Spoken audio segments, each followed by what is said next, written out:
नमस्कार. आजच्या व्हिडिओमध्ये आज आपण गावाकडील आजीच्या पद्धतीने मस्त असा झणझणीत गावरान बेत बनवणार आहोत.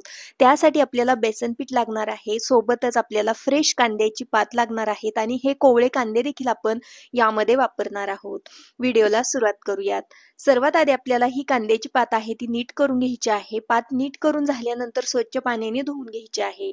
त्यानंतर या पातीला जे कोवळे कांदे आहेत ते देखील आपण या व्हिडिओमध्ये वापरणार आहोत. हे कोवळे कांदे आहेत ते आपल्याला अशा पद्धतीने अगदी छान असे बारीक चिरून घ्यायचे आहेत. सध्या थंडी भरपूर पडत आहे आणि संध्याकाळच्या जेवणामध्ये हा झटपट तयार होणारा गरमागरम बेत नक्कीच असायला पाहिजे. तर आजच्या व्हिडिओमध्ये आज आपण बनवत आहोत गावाकडील आजीच्या पद्धतीने पिठलं. या पिठल्यालाच माझी आजी झुणका असं म्हणायची. तुमच्याकडे पिठल्याला अजून कुठल्या नावाने ओळखलं जातं हे मला कमेंटमध्ये नक्की सांगा. कांदा छान चिरून झालेला आहे. आता आपल्याला कांद्याची पात पण छान अशी चिरून घ्यायची आहे. शेतामध्ये अशा प्रकारचे फ्रेश कांदे भरपूर यायचे. अशा वेळेस आजी माझी हे कांदे आहेत ते पिठल्यामध्ये आवर्जून वापरायची आणि त्या पिठल्याची चव काही भन्नाटच असायची. तर अशा पद्धतीने उरलेले सर्व कांद्याची पात आहे ती मी अगदी छान अशी बारीक चिरून घेतलेली आहे. पुढच्या कृतीकडे वळूयात. या इथं मी एक खलबत्ता घेतलेला आहे. या खलबत्त्यामध्ये आपल्याला 1 चमचा जिरे घालायचा आहे. सोबतच आपल्याला अर्धा चमचा ओवा घालायचा आहे आणि यामध्ये आपल्याला आवडीनुसार किंवा चवीनुसार हिरवी मिरची घालायची आहे. तर इथं मी फक्त 2 हिरव्या मिरच्यांचा वापर केलेला आहे, कारण ही हिरवी मिरची आहे ती खूप जास्त तिखट आहे. तुम्ही तुमच्या आवडीनुसार इथे हिरवी मिरची वापरा. थोडा जास्त लसूण यामध्ये घालायचा आहे. त्यामुळे हे पिठलं चवीला खूप छान लागतं. आता हे वाटण आहे ते अशा पद्धतीने थोडंसं जाडसर असं आपल्याला कुटून घ्यायचं आहे. हे पहा या पद्धतीने. हेच वाटण तुम्ही मिक्सरला देखील बारीक करून घेऊ शकता. वाटण तयार आहे. पुढच्या कृतीकडे वळूयात. गॅसवरती कढई गरम करायला ठेवलेली आहे. यामध्ये फोडणी करता 1.5 पळी इतकं तेल घातलेलं आहे.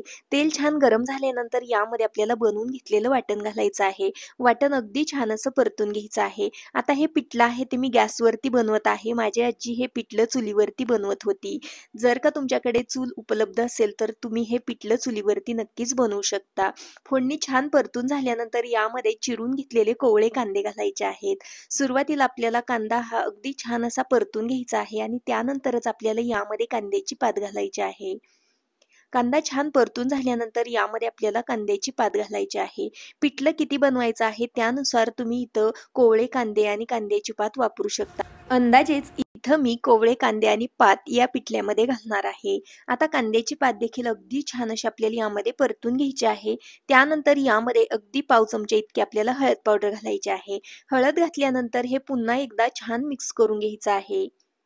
मिक्स करून झाल्यानंतर आपल्याला यामध्ये कढीपत्ता घालायचा आहे. फोडणीमध्ये सुरुवातीलाच तुम्ही यामध्ये कढीपत्ता घालू शकता. माझा घालायचा राहिलेला होता त्यामुळे मी आता घातलेला आहे.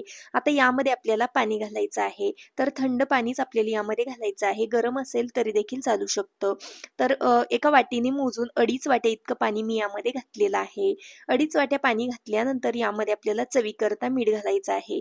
1/2 चमचा इतकं मीठ यामध्ये मी घालत आहे.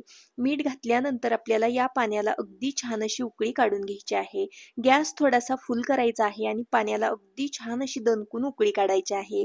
उकळी काढून घेतल्यानंतर गॅस आहे तो आपल्याला लो करायचा आहे किंवा मीडियम करायचा आहे. त्यानंतर अशा पद्धतीने एखाद्या पळीने किंवा विस्करच्या मदतीने आपल्याला हे अगदी छान असं गोलाकार फिरवून घ्यायचं आहे. याचा भोवरा तयार करून घ्यायचा आहे आणि त्यानंतर आपल्याला यामध्ये चाळून घेतलेलं बेसन पीठ घालायचं आहे. 2.5 वाट्या पाण्यासाठी आपल्याला इथं 1 वाटी भरून इतक्या बेसन पिठाचा वापर करायचा आहे. वाटीमध्ये बेसन पीठ हे मी अलगद भरलेलं होतं, जास्त दाबून भरलेलं नव्हतं. बेसन पिठाच्या क्वालिटीनुसार बेसन पीठ या पाण्यासाठी कमी अधिक जास्त लागू शकतं. तर अशा पद्धतीने थोडं थोडं बेसन पीठ यामध्ये आपल्याला सोडत राहायचं आहे आणि एका हाताने आपल्याला हे कंटिन्युअस गोलाकार हलवायचं आहे. त्यामुळे या पिठल्यामध्ये थोड्याशा कमी गुठळ्यात बनून तयार होतात. तर अशा पद्धतीने 1 वाटी भरून इतकं बेसन पीठ या पाण्यामध्ये मी व्यवस्थित असं घातलेलं आहे आणि त्यानंतर अशा पद्धतीने हे कंटिन्युअस मी हलवत होते. गॅस अगदी लो ठेवायचा आहे. 1 वाटी भरून इतकं बेसन पीठ छान असं वैरून झालेलं आहे. त्यानंतर आपल्याला एखादी पळी घ्यायची आहे आणि पळीच्या साहाय्याने हे बेसन पीठ अशा पद्धतीने छान असं फेटून घ्यायचं आहे. त्यामुळे यामधल्या जेवढ्या काही गुठळ्या आहेत त्या फुटण्यास मदत होते आणि बेसन पीठ छान असं शिजलं जातं. पिठलं हे छान असं आपल्याला फेटून घ्यायचं आहे आणि त्यानंतर गॅस अगदी लोच आहे. लो गॅसवरती आपल्याला याच्यावरती झाकण ठेवून 5 मिनिटासाठी छान अशी वाफ काढून घ्यायची आहे. पिठलं हे बऱ्याचशा वेगवेगळ्या पद्धतीने बनवलं जातं. जसं की थंड पाण्यामध्ये बेसन पीठ कालवून ते फोडणीमध्ये ओतलं जातं. पण तशा पिठल्याची आणि अशा पद्धतीने कडक पाण्यामध्ये आपण जे पीठ वैरून पिठलं केलेलं आहे, याची चव काही थोडीशी वेगळीच असते. तर अशा पद्धतीने 5 मिनिटासाठी या पिठल्याला अगदी छान वाफ काढून घेतलेली आहे. त्यानंतर हे पिठलं अगदी छान असं शिजलेलं आहे. यामध्ये बघू शकता तुम्ही अगदी थोड्या-थोड्या, छोट्या-छोट्या गुठळ्या आहेत. हे पिठलं खाण्यासाठी चवीला भन्नाट लागतं. हे पिठलं मी एका प्लेटमध्ये काढून घेते. त्यानंतर तुम्ही पिठल्याला बघू शकता कलर काही सुंदर आलेला आहे आणि सुगंध म्हणाल तर या पिठल्याचा अगदी घरभर दरवळत आहे. अशा प्रकारचं टेस्टी पिठलं बनून तयार झालेलं आहे. हे कांद्याची पात घालून केलेलं पिठलं किंवा झुणका तुम्ही गरमागरम बाजरीच्या भाकरीसोबत खाऊ शकता. चवीला भन्नाट लागतं. तुम्ही देखील हा गावाकडील गावरान बेत एकदा नक्की ट्राय करा. तुम्हाला नक्कीच आवडेल अशी खात्री आहे. आजचा व्हिडिओ तुम्हाला थोडा जरी आवडलेला असेल तर व्हिडिओला प्लीज एक लाईक नक्की करा. चॅनलवरती नवीन असाल तर सबस्क्राईब करा.